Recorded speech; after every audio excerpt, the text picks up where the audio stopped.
Welcome back to This is VANCOLOUR. As one of the fastest growing cities in Canada and the second largest city in British Columbia by population, Surrey, BC obviously requires proactive planning to meet its growing demands for public services from education to transportation to healthcare.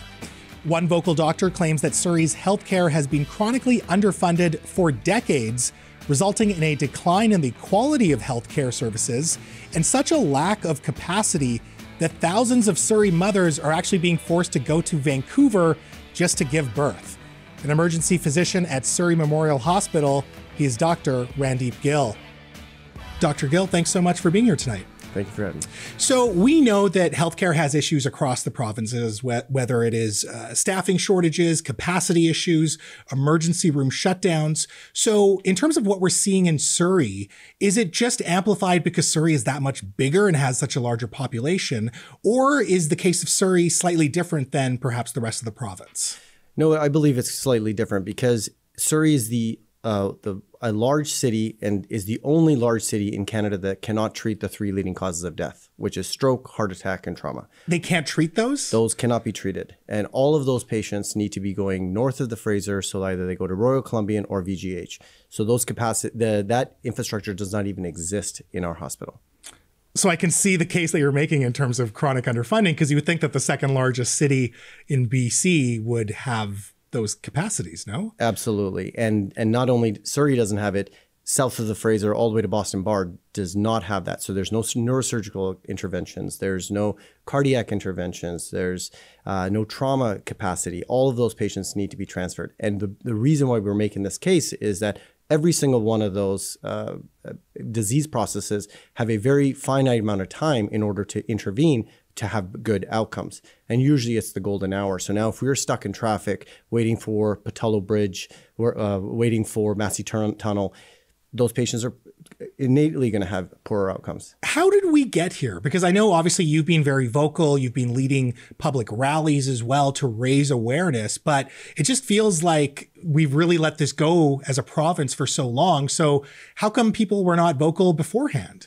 I believe people, especially in the healthcare community, have been vocal. They're just falling on deaf ears. Nobody's listening. And even the solution now, when we heard, back in 2019 that the new hospital was going to come, right, there was a hope that there was some solution here. But when we dissect it, when we look at the walls of within the what net new services are going to be offered in the new hospital, we're really not seeing any solutions. Wow. So even this new hospital not really satisfying the projected growth and the demands and the needs of Surrey is what you're saying. If magically we opened the doors of that hospital today and we opened up the 168 beds, we would still be 300% less bed capacity than Vancouver today. God. Wow. Today. Wow. And so now we're looking at... So we should be building like 3 more hospitals in Surrey is what you're saying. Or a much larger one. Yeah. And now if you look at that, that's still... So that's in 23. That hospital is projected to be built in 2030.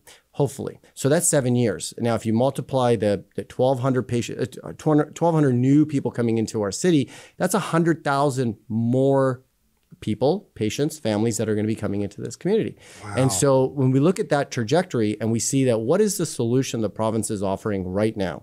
What is the funding model? Is the funding model matching the population growth? And it is not. If there's pure inequity today, then that hospital, and that's not a hospital. Like I'm saying we're 300% less today if that hospital was magically built right now. Right. Yeah. But this is 7 years from now. So it's going to compound on itself in terms of the issue. Wow. Absolutely.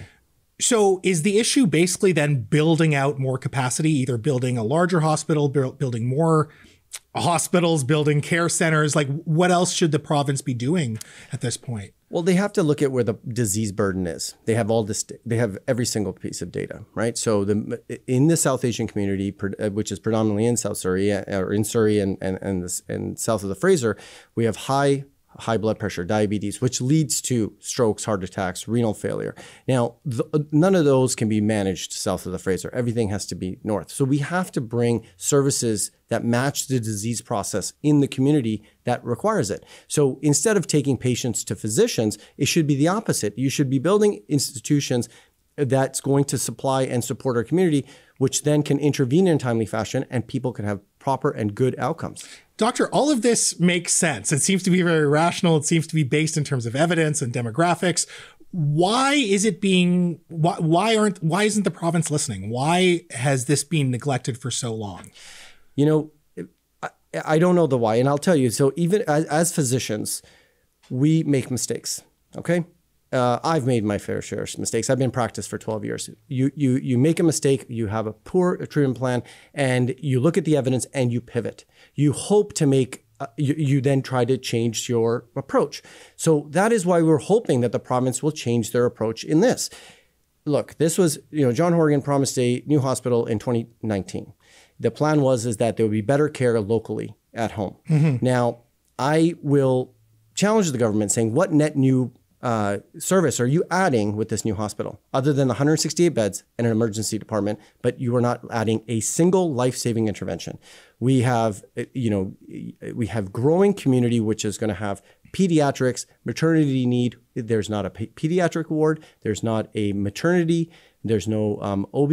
So at new births, we would be in exactly the same situation. I'm just thinking about the demographics of Surrey. And we know that it's an immigrant-heavy community. Yes. Do you think that has any role in terms of the province's continued neglect when it comes to healthcare services and perhaps even other things like schooling and education in Surrey?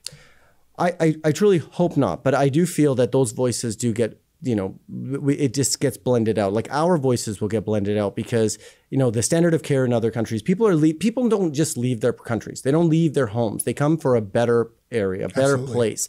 And so they may not be getting the standard of care that we know what standard of care based on evidence-based medicine that we have today.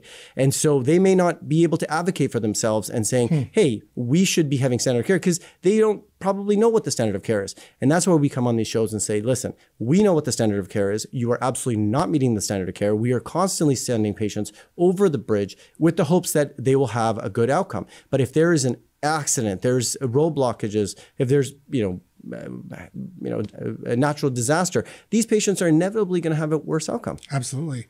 Dr. Gill, I appreciate you being a vocal advocate for the city of Surrey and for healthcare in Surrey. So thanks so much for your time tonight. Thank you. Absolutely. Folks, what a show. Thank you so much to our guests tonight, Dr. Randeep Gill and Surrey Mayor Brenda Locke. I'm sure they had a few BC cabinet ministers keenly watching tonight. Of course, we will be back next week. For now, though, this is VANCOLOUR and I'm Mo Amir telling you that in a province where you can be anything, be colorful. Peace.